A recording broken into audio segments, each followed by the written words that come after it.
नमस्कार दोस्तों। देखिए अभी तक हमने कंसोलिडेशन में क्या पढ़ लिया था। कंसोलिडेशन में अभी तक हमने देख लिया था पूरा क्विक रिवीजन हम देख चुके हैं। ठीक है, क्विक रिवीजन देख लिया है। अब हम पहले गुप्ता एंड गुप्ता के क्वेश्चन सॉल्व करेंगे। देन एस एकेडमी की जो शीट होती है वो भी बड़ी इंपॉर्टेंट हो गई है, उसको सॉल्व करेंगे। देन हमारे पास आगे की तरफ हमारे पास आईएएस के जो हमारे काम के क्वेश्चंस हैं, लगभग सभी काम के हैं, उनको सॉल्व करेंगे। ठीक है, ये हमारा पैटर्न रहेगा। तो उससे पहले सॉल्व करने से पहले मैं गुप्ता एंड गुप्ता के क्वेश्चन आपको लिखा देता हूँ। अगोर बुक भी अगर आप सॉल्व करना चाहते हो तो उसके क्वेश्चन भी मैं आपको लिखा सकता हूँ। ठीक है, चलिए गुप्ता एंड गुप्ता के जो क्वेश्चन है वो एक बार लिख लीजिए। हमारे पास 73 से लेके 90 तक लगातार है, फिर 179 है, फिर 192 है, फिर 199 क्वेश्चन हमारा है, फिर इसके अलावा 214 क्वेश्चन है, इसके अलावा 221 है, इसके अलावा 222 है, इसके अलावा 237 है, 237 है, इसके अलावा हमारा 245, 245, इसके अलावा 246, इसके अलावा 251, इसके अलावा 252। ये आप मेरे साथ साथ नोट करते जाएं। ये गुप्ता एंड गुप्ता में क्योंकि चैप्टर वाइज क्वेश्चन नहीं है परंतु क्वेश्चन अच्छे हैं सारे, तो अपन करेंगे एक एक क्वेश्चन को। 252 के बाद 260, इसके अलावा 262, इसके अलावा 278, इसके अलावा 279, इसके अलावा 288, इसके अलावा 289, इसके अलावा 290, इसके अलावा 304, 306, 322। बहुत क्वेश्चन है। मैंने कहा ना गुप्ता एंड गुप्ता में इसके शेयर स्ट्रेंथ के और बेसिक डेफिनेशन के सबसे ज़्यादा क्वेश्चन है और यहाँ से एक क्वेश्चन आता ही आता है। लगभग सारे कॉन्सेप्ट इसमें क्लियर हो जाएंगे और कुछ बचेंगे तो वो हमारे पास एस एकेडमी में हम क्लियर कर लेंगे। ठीक है, तो ये यहाँ तक अपने पास जो क्वेश्चन है ये हमारे पास गुप्ता एंड गुप्ता के क्वेश्चन है। अगले लेक्चर में हम अघोर के क्वेश्चन भी लिखा देंगे। अभी आप केवल गुप्ता एंड गुप्ता के क्वेश्चन नोट डाउन कर लें। ठीक है, मैं 1 मिनट का समय दे रहा हूँ आपको, आराम से आप यहाँ पर गुप्ता एंड गुप्ता के क्वेश्चन नोट आउट कर लीजिए। ठीक है, तो ये उतार लो आप फटाफट से। इसके बाद हमारे पास शीट चालू करेंगे हम गुप्ता एंड गुप्ता की। 73 से लेके 90 तक के जो क्वेश्चन है ये, फिर देन आगे की तरफ बढ़ेंगे। ये मेरे ख्याल से आपने उतार लिया होगा, ये फटाफट से उतार लो 179 और। ठीक है, जब तक आप उतार लो तो मैं थोड़ी सी बात कर लेता हूँ आपको। कंसोलिडेशन का एक चैप्टर हमेशा ही क्वेश्चन आता ही आता है, तो ये आपको आना भी चाहिए।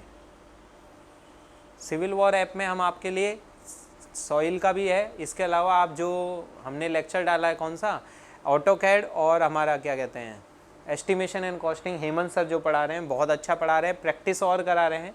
हर एक टॉपिक की प्रैक्टिस सेशन भी चलेगा, ऑटोकैड में भी लंबा चलेगा। और ये लेक्चर्स आपको अगर सिविल वॉर रूम पे आप अगर देख रहे हो तो ये आपका जब तक अपना पेपर नहीं हो तब तक हम प्रैक्टिस कराते ही रहेंगे।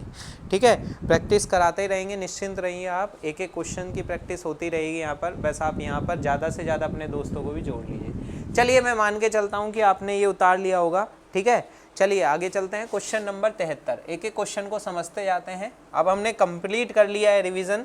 ये चैप्टर इंपॉर्टेंट था इसलिए थोड़ा मैंने डिटेल में अच्छे से बताया इसको आपको। ठीक है, क्वेश्चन नंबर 73 में कह क्या रहा है, ये कह रहा है रेट ऑफ कंसोलिडेशन। सबसे पहले तो आप ये देखो कि रेट ऑफ कंसोलिडेशन कौन सा पैरामीटर जो होता है, पैरामीटर जो होता है वो व्यक्त करता है, तो वो होता है कौन सा, CV।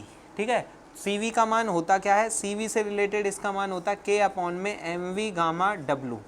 ठीक है, यही तो होता है। तो CV जो होता है रेट ऑफ कंसोलिडेशन परमेबिलिटी पर निर्भर करता है। दूसरा कंप्रेसिबिलिटी, क्यों, क्योंकि MV का मैंने फॉर्मूला बताया था आपको, ये होता है माइनस, केवल न्यूमेरिकल माइनस को कैंसिल आउट करने के लिए, नहीं तो ये प्लस में ही वैल्यू आएगी। बट M इफेक्टिव स्ट्रेस में परिवर्तन।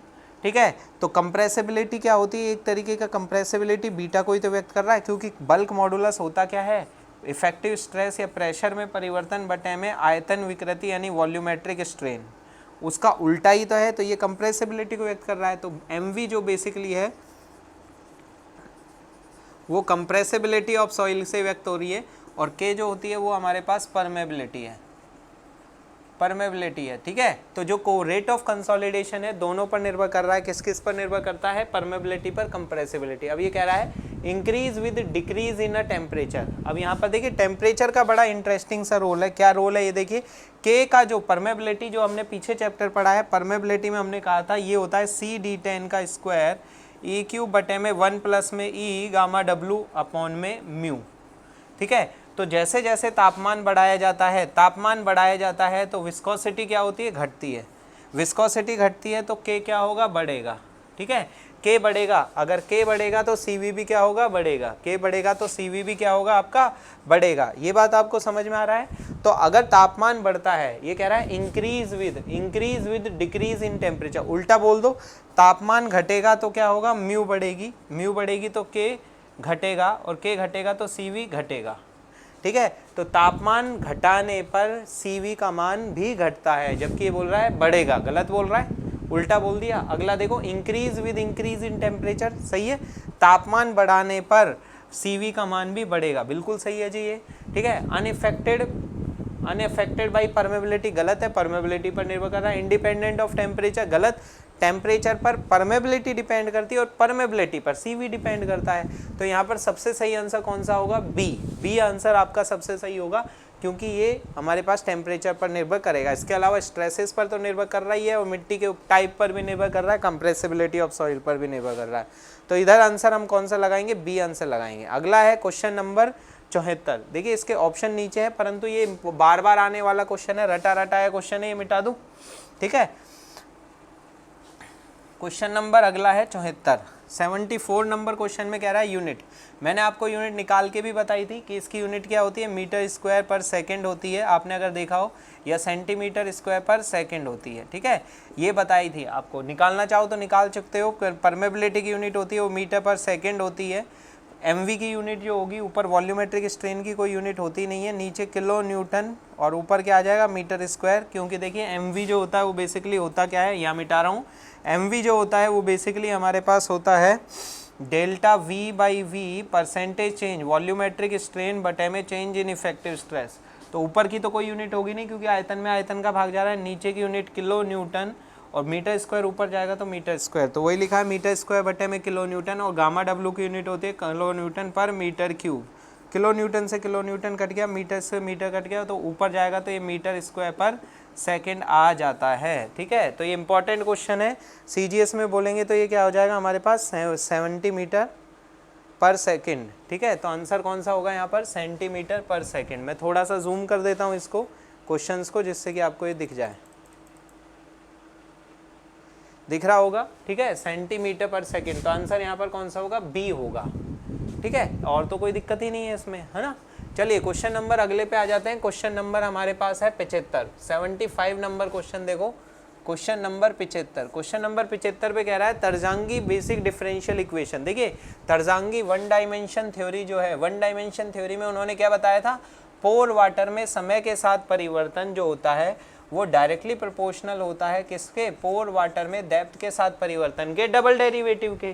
ठीक है, और ये ही यहीं पर ही जो अपने पास जैसे ही प्रोपोर्शनलिटी का साइन हटाते हैं तो एक कांस्टेंट आता है जिसको क्या बोला जाता है, सी वी इंटू में डेल टू यू अपॉन में del z square, del two u upon में डेल जेड स्क्वायर। तो यहाँ पर जो ये सी वी है और ये है, तो यहाँ पर क्या कह सकते हैं, यही हमारे पास वन डायमेंशन कंसोलिडेशन थ्योरी की बेसिक डिफरेंशियल इक्वेशन है।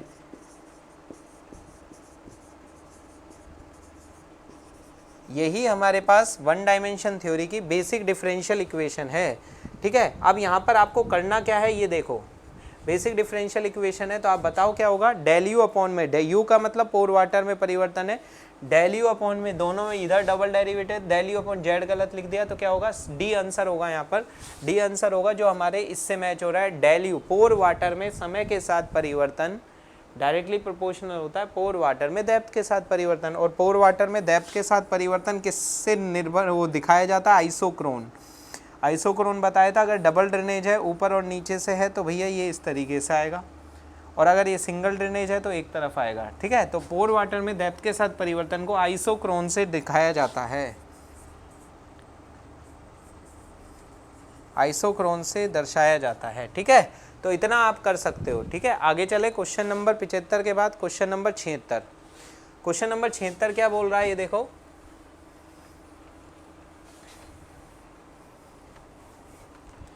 Question number 76 76। क्वेश्चन नंबर 76 में कह रहा है ये हमारे पास द स्लोप ऑफ आइसोक्रोन, देखो नाम लिया और आ गया। अब आइसोक्रोन से रिलेटेड मैं पूरी थ्योरी आपको बता रहा हूँ।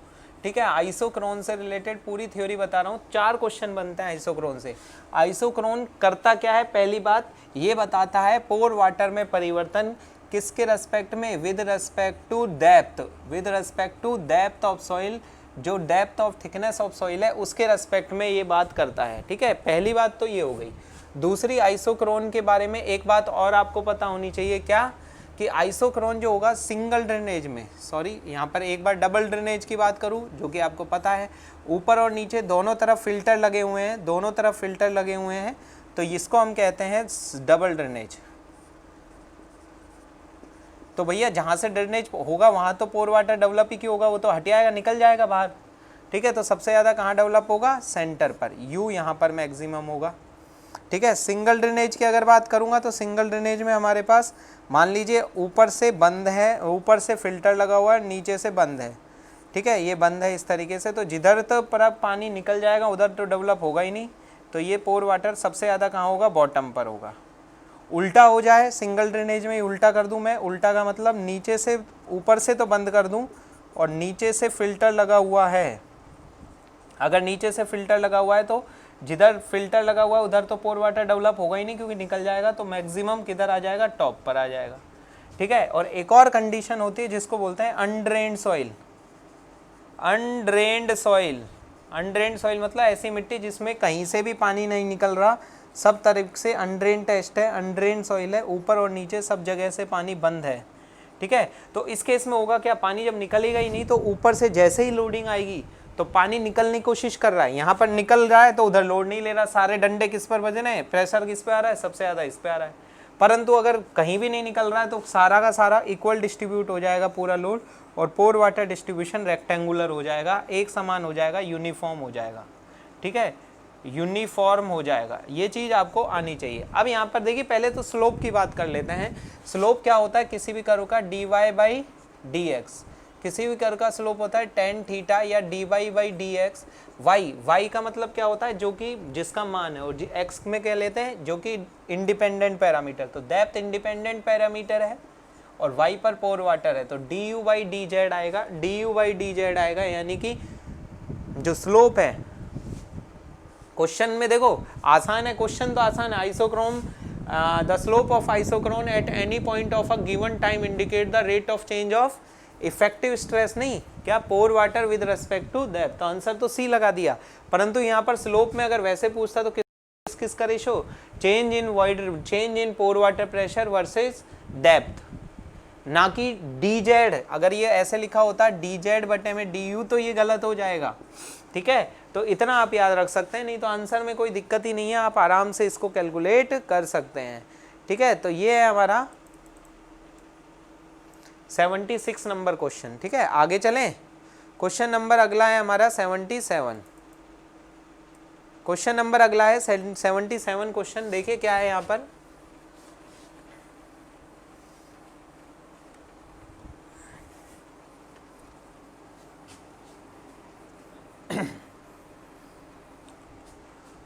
क्वेश्चन नंबर 77 में देखिए क्या कह रहा है ये, with in the consolidation process of a saturated clay, consolidation process of a saturated clay. अब देखो कंसोलिडेशन प्रोसेस में होता क्या है, थ्योरी में तो मैंने आपको बता ही दिया, कंसोलिडेशन प्रोसेस में क्या होता है, स्टैटिक लोडिंग में लोड आता है। मान लीजिए कोई सॉइल है, इसके ऊपर से क्या है, एक्सटर्नल लोड आया, अब ये लोड बढ़ नहीं रहा है तो स्टैटिक लोडिंग बिल्डिंग की, परंतु शुरुआत में पोर वाटर सबसे ज़्यादा होगा, मैक्सिमम होगा, और कितना होगा, अप्लाइड लोड के बराबर होगा। मैं पूरा ही बता रहा हूँ, अप्लाइड लोड के बराबर होगा। फिर होगा क्या, अप्लाइड लोड के बराबर होगा, उसके बाद हम क्या कहेंगे यहाँ पर, अप्लाइड लोड के बराबर होगा। फिर जैसे जैसे समय गुजरेगा, जैसे जैसे टाइम गुजरेगा, वैसे वैसे पोर वाटर का मान घटना चालू होगा। पोर वाटर का मान घटेगा तो इफेक्टिव स्ट्रेसेस के मान बढ़ना चालू होंगे, और वॉइड रेशो कम होगा, वॉल्यूम कम होगा। ठीक है, कंप्रेसिबिलिटी भी पहले ज़्यादा होगी, फिर धीरे धीरे कम होती चली जाएगी, क्योंकि दब गई ना मिट्टी, अब थोड़ी दबेगी या कम दबेगी, उतनी थोड़ी दबेगी। तो ये पूरी चीज़ है क्या कि भैया कंसोलिडेशन के दौरान क्या होता है, ये पूरा एक फ्लो चार्ट है जो आपको याद होना चाहिए। शुरुआत में जितना लोड होता है पोर वाटर उतना ही होता है, फिर पोर वाटर घटता है, इफेक्टिव स्ट्रेस बढ़ता है, वॉइड रेशो घटेंगे, वॉल्यूम घटेगा, कंप्रेसिबिलिटी भी घटेगी। ठीक है, तो आप बताओ with in a consolidation process of a saturated clay क्या होता है, gradual increase in a neutral pressure, increase नहीं डिक्रीज होता है, न्यूट्रल प्रेशर, देखिए पोर वाटर प्रेशर को न्यूट्रल स्ट्रेस भी बोलते हैं। पोर वाटर प्रेशर को न्यूट्रल स्ट्रेस भी बोलते हैं, ये आपको मैंने बताया भी था, ठीक है। न्यूट्रल स्ट्रेसेस भी कहा जाता है, ठीक है। तो न्यूट्रल स्ट्रेसेस भी बोलते हैं, तो ये तो गलत हो गया। अगला पढ़ो B option, a gradual decrease in, मैं थोड़ा सा स्क्रीन बड़ा कर देता हूँ, हल्की सी पीडीएफ में क्लियरिटी नहीं आया। ग्रेजुअल डिक्रीज, देखिए ये बोल रहा हूँ, gradual decrease in a neutral pressure, gradual decrease in a neutral pressure सही है, and gradual increase in a effective pressure, ये भी सही है, इफेक्टिव प्रेशर सही है। और इनका जो सम होगा वो हमेशा कांस्टेंट होगा, ये भी बिल्कुल सही है, क्योंकि देखिए इफेक्टिव स्ट्रेस क्या होता है, टोटल माइनस में पोर। कंसोलिडेशन में जो बिल्डिंग का लोड है वो नहीं बदल रहा, ठीक है। जब बिल्डिंग का लोड नहीं बदल रहा तो भैया जो टोटल प्रेशर है, जो कि इफेक्टिव स्ट्रेस और पोर वाटर का योग है, ये लगभग क्या रहेगा, कांस्टेंट ही रहता है, ठीक है। तो during consolidation pressure total pressure constant होता है, तो बी बिल्कुल सही आंसर लग रहा है। अगला पढ़ो C, both neutral and effective stress, दोनों एक नहीं, एक घट रहा है तो दूसरा बढ़ रहा है, तो ये बोथ वाले ऑप्शन तो वैसे ही गलत, तो सी और डी गया, ए वैसे ही गलत था, तो आंसर हम यहाँ पर कौन सा लगाएंगे, आंसर हमारा होगा बी। परंतु आपको केवल आंसर पे फोकस नहीं करना है, ये पूरी रामायण आपको पता होनी चाहिए जो मैंने अभी आपके साथ डिस्कस की है, ठीक है। ये पूरा कोर्स आपको, ये मैं ये वाला लेक्चर यूट्यूब पे भी लाइव करूंगा, ठीक है। पूरा कोर्स आपको सिविल वॉर रूम पे मिल जाएगा, ठीक है। आपको अगर ये बात करनी है कि ये कैसे पढ़ेंगे आप, तो यहाँ पर मेरा नंबर है 9414762958, आप मुझसे इस नंबर पर कांटेक्ट कर सकते हैं। सिविल वॉर रूम कैसे है, क्या यूज़ करना है, तो आप मेरा नंबर लिख लीजिए 9414762958, ठीक है। क्वेश्चन नंबर अगले पे आ जाते हैं, क्वेश्चन नंबर 78 में कह रहा है the value of compression index. देखो जैसे ही क्वेश्चन में बोले कंप्रेशन इंडेक्स, जैसे ही क्वेश्चन में बोले, मैं एक बार नंबर यहाँ लिख देता हूँ 9414762958, ठीक है। जैसे ही क्वेश्चन में बोले हमारे पास क्या, कंप्रेशन इंडेक्स, तो इसका मतलब होता है सीसी होता है। तो कंप्रेशन इंडेक्स का मान आपको बहुत अच्छे से पता है, लिक्विड पॉइंट अनडिस्टर्ब के लिए 0.009, लिक्विड लिमिट माइनस में 10, या डिस्टर्ब में 0.007, लिक्विड लिमिट माइनस में 10 होता है, ठीक है। अब कह रहा है the value of compression index of a remoulded soil, remoulded soil, remoulded का मतलब क्या होगा, डिस्टर्ब है, डिस्टर्ब है इसका मतलब ये वाला फॉर्मूला लगेगा सीसी का, तो लगा दीजिए 0.007, लिक्विड लिमिट कितनी दे रखी है 50%, माइनस में 10, ठीक है। तो 0.007 तो इंटू में क्या हो गया, ये 40 हो गया, ये अपने पास 28 आ गया, ठीक है। 28 आ गया तो 0.28, ठीक है। तो यहाँ आंसर होगा 0.28। अगर यहाँ रिमोल्डेड ना बोलता, अनडिस्टर्ब सॉइल कुछ ना बोलता, अनडिस्टर्ब मान लेते, तो भैया आंसर कितना हो जाता, 0.36, सी आंसर हो जाता, सी आंसर हमारा हो जाता। परंतु अभी जो आंसर है हमारा, वो हमारे पास क्या है, बी आंसर आएगा, बी 0.28, ठीक है, 0.28, ठीक है। क्वेश्चन नंबर अगला, क्वेश्चन नंबर 79, क्वेश्चन नंबर 79 क्या है एक बार देख लो। क्वेश्चन नंबर 79, देखिए इनमें अब कुछ ऐसा है नहीं दमदार क्वेश्चन, तो जो क्वेश्चन अपने पास क्लियर होते जा रहे हैं उनको हम फास्ट ले लेंगे, और जिन क्वेश्चन में कॉन्सेप्ट डिस्कस करने की बात होगी उनको हम डिटेल में डिस्कस कर ही रहे हैं, ठीक है। उम्मीद कर रहा हूँ आपको समझ में आ रहा होगा, समझ आ रहा है तो वीडियो को शेयर जरूर कर देना आप, और हमारी सिविल वॉर रूम पर आप विजिट कर सकते हैं। चलिए क्वेश्चन नंबर अगला देखो भाई, क्वेश्चन नंबर अगला है 79। क्वेश्चन नंबर 79 क्या कह रहा है, क्वेश्चन नंबर 79 कह रहा है which one of the following clay behave like a dense sand. ये कह रहा है कि कौन सी क्ले जो होती है, देखिए यहाँ पर मैंने एक वर्ड बताया था आपको, ओसीआर। ओसीआर क्या होता है, एनसी सॉइल जो होती है, एनसी सॉइल जो होती है उसके लिए तो 1 या 1 के बराबर या 1 से कम होता है। ओसी सॉइल जो होती है उसमें ये या 1 से ज़्यादा होता है। और मैंने एक और चीज़ बोली थी, हैवी ओवर कंसोलिडेटेड क्ले जो होती है उसके लिए ओसीआर का मान 1 से बहुत ज़्यादा होता है, ठीक है। हैवी ओवर कंसोलिडेटेड क्ले बिल्कुल किसकी तरह व्यवहार करता है, डेंस सैंड की तरह व्यवहार करता है शियर स्ट्रेंथ में, और इनका बिहेव देखेंगे, डाइलिटेंसी इफेक्ट भी देखेंगे। डेंस सैंड इनका पता कैसे लगता है, रिलेटिव डेंसिटी 0 से 15, 15 से 35, 35 से 65, 65 से 85 और 85 से 100, ठीक है। ये आपको याद है, तो ये वेरी लूज, ये वेरी लूज, ये लूज, ये मीडियम डेंस, ये डेंस और ये वेरी डेंस, ठीक है। तो डेंस सॉइल वह होती है जिसकी रिलेटिव डेंसिटी मतलब ई मैक्सिमम माइनस में ई बटे में ई मैक्सिमम माइनस में ई मिनिमम, ठीक है। तो 65 से 85 के बीच में अगर हमारे परसेंटेज के बीच में रिलेटिव डेंसिटी तो डेंस सैंड होगी। और डेंस सैंड और हैवी ओवर कंसोलिडेटेड के लिए जिसका OCR 1 से बहुत ज़्यादा होता है उससे के बराबर होती है। दोनों की प्रॉपर्टी लगभग सेम जैसी होती है। इसका पता आपको लगेगा शेयर स्ट्रेंथ में, और डिटेल में बात करेंगे। तो हैवी ओवर डेंस सैंड की तरह ओवर कंसोलिडेटेड के लिए विद हाई OCR, बिल्कुल सही है, high OCR, heavy over consolidated के लिए जिसका OCR बहुत ज़्यादा हो उसके बिहेव में होगी। तो आंसर बिल्कुल सही है। तो आंसर यहाँ पर क्या होगा, ए ही होगा। अगर OCR कम है तो वो ओवर कंसोलिडेटेड बहुत कम होगी, तो उसकी हम बात भी नहीं करेंगे।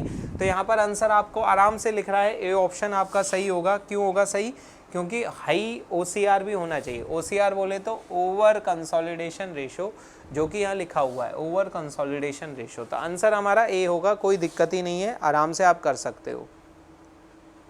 क्वेश्चन नंबर 80 में क्या कह रहा है, coefficient of consolidation of soil is affected by. देखिए कोफिशिएंट ऑफ कंसोलिडेशन ये हमने आपको बता भी दिया था। वैसे क्वेश्चन नंबर 80 तो अपना पहला जो आया था, coefficient of consolidation question number 80 बता रहा हूँ, वो है CV, ठीक है। और CV का मान किस पर निर्भर करता है, K अपॉन में MV और गामा W पर निर्भर करता है। MV बेसिकली कंप्रेसिबिलिटी है बीटा, और K क्या है हमारी परमेबिलिटी। तो दोनों पर ही निर्भर करता है, कंप्रेसिबिलिटी पर भी करता है, परमेबिलिटी पर करता है। तो आंसर यहाँ पर कौन सा हो जाएगा, C आंसर सही हो जाएगा, बोथ कंप्रेसिबिलिटी एंड परमेबिलिटी। कोई डाउट ही नहीं है, आराम से कर सकते हो, कोई दिक्कत हमको आने वाली नहीं है, ठीक है। क्वेश्चन नंबर अगला देखिए, अगर आपने थ्योरी अच्छे से पढ़ी है तो क्वेश्चनों को रटने की जरूरत ही नहीं है, बस क्वेश्चन आया और फोड़ दिया, ठीक है, कोई बड़ी बात नहीं है आपके लिए, ठीक है। क्वेश्चन नंबर अगला देखो 81। क्वेश्चन नंबर 81 में क्या कह रहा है, ये देखो क्वेश्चन नंबर 81 में रो रहा है डिग्री ऑफ कंसोलिडेशन। देखिए आप तो पहले ये बताओ, डिग्री ऑफ कंसोलिडेशन आपको पता है कि नहीं पता, पता है क्या क्या पता है, किसी समय कितना सेटलमेंट, टोटल कितना हो सकता है सेटलमेंट, उसका रेशो, या इनिशियल वो पोर वाटर प्रेशर, किसी समय पोर वाटर प्रेशर बटे में इनिशियल पोर वाटर, या ई प्रारंभिक वॉइड रेशो, किसी समय जिस समय आप कंसीडर कर रहे हो उस समय वॉइड रेशो, E0 माइनस में E100, ठीक है। ये हमारे पास डिग्री ऑफ कंसोलिडेशन की बात है, ठीक है। अब ये कह क्या रहा है, डिग्री ऑफ कंसोलिडेशन किसके प्रोपोर्शनल होता है। देखो जब भी हम बात करते हैं डिग्री ऑफ कंसोलिडेशन तो ये चीज़ पूछता है तो हम बता देते, परंतु ये पूछ रहा है किस पर। तो हमारे को पता है डिग्री ऑफ कंसोलिडेशन का यूज़ कहाँ आता है, TV के साथ यूज़ आता है, और TV क्या होता है, CVT बटे में D² होता है। अच्छा क्वेश्चन है, एक बार समझने की कोशिश करना। और यहाँ पर जो TV होता है, TV जो होता है उसका मान होगा π/4U डिग्री ऑफ कंसोलिडेशन का स्क्वायर, यदि U 60% या 60 से कम है। और अगर U का मान 60 से ज़्यादा है तो ये लॉगरमेटिक एक फॉर्मूला लिखाया था, लॉग वाला मैंने फॉर्मूला लिखाया था आपको, और वो फॉर्मूला है ये रहा, ये रहा 1 लॉगरमेटिक फॉर्मूला है, ये रहा 1.783.9322 log 10 बेस, ठीक है। अब यहाँ पर एक चीज़ देखो, TV का मान डिग्री ऑफ कंसोलिडेशन के स्क्वायर के प्रोपोर्शनल है, परंतु जब डिग्री ऑफ कंसोलिडेशन 7% ज़्यादा है तो TV का मान लॉग में प्रोपोर्शन है। इसका मतलब ये इंपेरिकल फॉर्मूला है, तो आप डायरेक्ट ये नहीं कह सकते कि स्क्वायर है क्या है। पर एक बात है, अगर U बढ़ेगा तो TV का मान बढ़ेगा। क्यों, देखो अगर यहाँ U बढ़ेगा तो ये वैल्यू कम होगी, और माइनस वाली वैल्यू है, अगर ये वैल्यू कम होगी तो TV का मान बढ़ेगा। तो कुल मिला के आप ये कह सकते हो कि डिग्री ऑफ कंसोलिडेशन बढ़ने पर TV का मान भी बढ़ रहा है, मोटा मोटा तो हम ये कह सकते हैं, ठीक है। तो अब अगर हमारे क्वेश्चन PDF में मैं आऊँ, तो degree of consolidation directly proportional to time. देखिए भैया, degree of consolidation directly proportional to time factor TV, और टाइम फैक्टर TV जो है वो डायरेक्टली प्रोपोर्शनल है किसके, टाइम के। समझ में आ रहा है। तो यहाँ तक तो सही है, डायरेक्टली प्रोपोर्शनल टू टाइम बिल्कुल सही है, and inversely proportional to drainage path गलत, इन्वर्सली प्रोपोर्शनल तो है परंतु ड्रेनेज पाथ के, डेप्थ ऑफ ड्रेनेज पाथ के ये स्क्वायर के प्रोपोर्शनल है जी। अगर ये स्क्वायर के प्रोपोर्शनल है तो बात ही खत्म हो जाती है हमारे पास, तो यहाँ पर ये गलत है।